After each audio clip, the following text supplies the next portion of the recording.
course. Reese, good morning, and thank you very much for your time and your patience. You've been waiting quietly in the studio while we were busy covering other stories with the weather and, of course, Eskom's news. How bad or how serious is male sexual abuse in our country? Just an overriding question first. The latest studies, the Optimus studies, is actually now set it at 1 in 3 females and 1 in 3 males. That's on a 1 in 10. 1 in 3. 1 in 3. 1 in 3 boys, 1 in 3 young girls will be sexually abused before the age of 18. So the studies were rather shocking because we've been using the figure of 1 in 6 boys and 1 in 4 boys, 1 in 4 young ladies.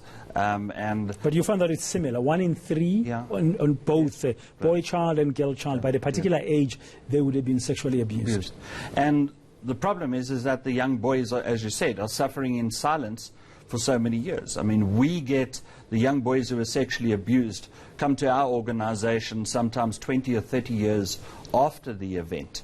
And in all that time they've been suffering and they've not been able, they're not coping with what they've been gone through. Yeah, in most cases that come out, they come out after a length of time, like in the allegations against Willem Breitenbach and that polo school teacher that happened some years ago. It takes years. Is there a particular reason why people will stay quiet for such a long time? First of all, prior to the Sexual Offences Act of 2007, that males could not be raped or sexually abused. It was an indecent assault. So a lot of people still... According to the law. According to the law. So people think that that's still the status quo. The other thing is the way we socialize, that if young boys come forward and say they were sexually abused, it would be considered that they are weak. It would be a question of their sexual orientation. And if it was ongoing, the question would be, why did they allow it to happen for so long? So they blame themselves as well a little bit. For all this time, and we deal with it, they're dealing with the anger and the blame all the time, as they're looking introspectively and they're saying it's their fault. How do you encourage somebody in that position to speak out? Sexual abuse happens in silence and in secrecy. So we encourage them to speak out to whoever. Just if they speak out to one person, just any person that they trust, they've actually broken that silence and they've broken that hold that the predator has had on them for all those years. What kind of help? Organizations like yours exist to help male survivors of sexual abuse. What kind of help is there? I think the important thing is for peer-to-peer support, that males of sexual abuse realize that there are other males out there and that they can be able to discuss it with other males without feeling that they're going to be judged in any way or any form.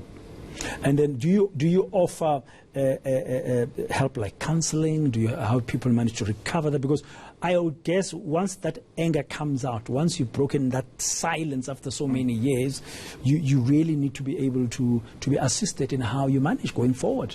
All the time, because you're opening up a can of worms that they don't know how to manage whatsoever. And then they start joining the dots, because a lot of males, as you said, their anger is coming out and they can't identify where that anger is coming from. And a lot of them have addictions as a coping mechanism. So it could be alcohol, drugs, or sex addictions. And then they're having to now cope with everything all at the same time. And it's very difficult, but the rewards are huge because they've been able to go forward with a better understanding who they are and able to make changes in their lifestyle. Do organizations like yourselves get enough support from relevant parts of society? Unfortunately, we receive no funding whatsoever. The focus is still on women, and I must admit, as a male, males are by far the predators. Even if it's against other males.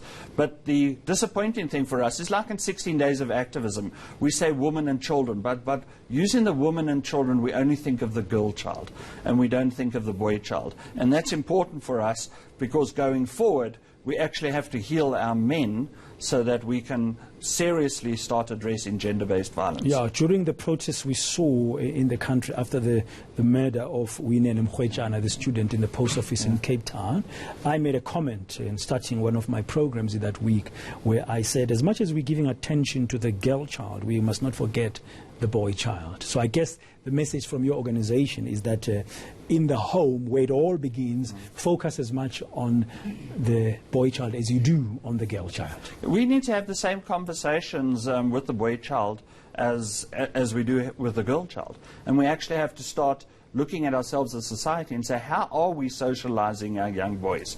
And I think one of the biggest challenges we've got as men and as society is to actually bring up our young boys with empathy. Because empathy and experience and dealing with emotions is something that we do not teach our young boys at all.